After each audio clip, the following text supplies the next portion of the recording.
बड़ी खबर आ रही है श्रद्धा मर्डर केस से जुड़ी बड़ी खबर। श्रद्धा ने हत्या की आशंका जताई थी। 2 साल पहले हत्या की आशंका जताई गई थी। श्रद्धा ने पुलिस से आफताब की शिकायत की थी। 23 नवंबर 2020 को श्रद्धा ने चिट्ठी लिखी थी। चिट्ठी में धमकी, ब्लैकमेल करने का भी जिक्र था। मुंबई के तुलिंज थाना में शिकायत की गई थी। 2 साल पहले हत्या की आशंका जताई गई थी। जो चिट्ठी लिखी गई थी उसकी कॉपी इस वक्त न्यूज़ 18 के पास मौजूद है, जो लगातार हम आपकी स्क्रीन पर आपको दिखा रहे हैं। पुलिस से आफताब की शिकायत की गई थी। श्रद्धा मर्डर केस से जुड़ी इस वक्त की सबसे अहम और बड़ी खबर न्यूज़ 18 अपने दर्शकों को बता रहा है।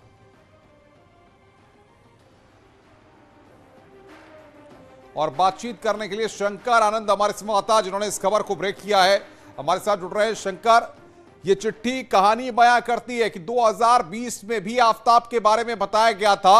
अगर तब उस वक्त गंभीरता दिखाई गई होती तो इतनी बड़ी घटना इस रूप में सामने न आती। वाकई में अनुपम, आप सही कह रहे हैं कि जिस तरह से एक खत जो है एक वायरल हुआ है और जिस तरह से इस खत में ये साफ तौर पे श्रद्धा महाराष्ट्र पुलिस को बता रही है कि वो उसके जान को खतरा है, और इसके साथ ही उस खत में इस बात का भी जिक्र है कि उसके टुकड़े टुकड़े किए जा सकते हैं, और इस बात को लिखा है। इसके साथ ही आफताब का जो व्यवहार है और आफताब किस तरह का नीचे का इंसान है उसके बारे में साफ तौर पे लिखा गया है, और कई तरह के इल्जाम जो है, संगीन तरह आरोप जो है उस खत में जिक्र किया गया है। उसके बावजूद भी उस खत को ज्यादा गंभीरता से नहीं देखा गया, और शायद इसी का तकाजा है कि आफताब इस तरह के हत्याकांड को अंजाम देकर उसके बाद जिस तरह से कहा जा सकता है कि उसकी जो एक रूप है वो सामने देखने को मिला है।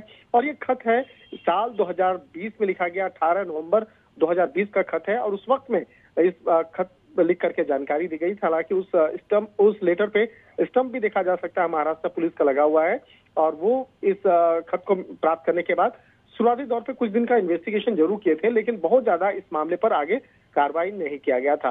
तो एक तरह से कहा जा सकता है कि महाराष्ट्र पुलिस पर भी एक तरह से एक आरोप लगा है, और इन तमाम मामलों की पड़ताल आगे की जा रही है कि किस तरह से उस वक्त में क्या लापरवाही की गई थी या नहीं की गई थी। तो इस मामले को महाराष्ट्र पुलिस अपने स्तर से खंगालेगी, लेकिन इतना तो स्पष्ट है कि साल 2020 में ही आफताब का रंग रूप जो है वो पहचान लिया, लेकिन उस खत में इस बात का भी जिक्र है कि वो ब्लैकमेलिंग का शिकार हो रही थी, उसे ब्लैकमेल किया जा रहा था।